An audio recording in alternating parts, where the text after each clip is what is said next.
भाई मैंने ये वीडियोटी शेष पर्यंत देखिए। ये वीडियो रे बहुत गुरुत्वपूर्ण कथा रही अच्छी, तो आपण मैंने निश्चय देखिए। ये वीडियोटी जलेश्वर 2 कटक बादामबाड़ी स्पंदन हॉस्पिटल। नमस्कार।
सामंत साही कटक सामंत साही स्पंदन हॉस्पिटल।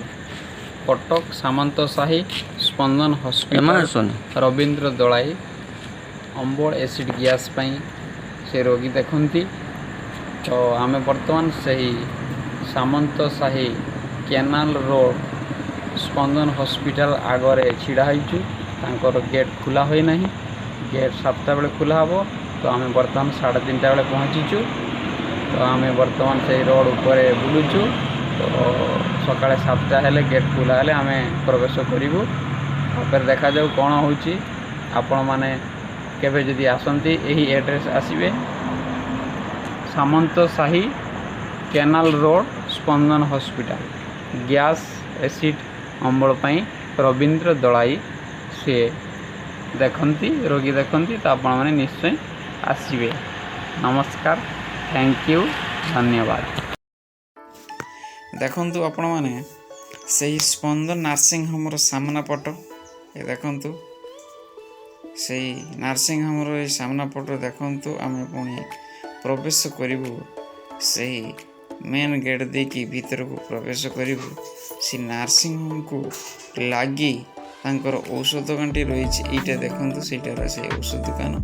तो औषध दुकान पाख रास्ता देकी आमे भीतर को प्रवेश कले से मेन गेट रे जे डेडिकेट कराई देखंतु एठारे नंबर पका जाए। एठारे नंबर पकेले रोगी देखिए, डॉक्टर आसले रोगी देखिए।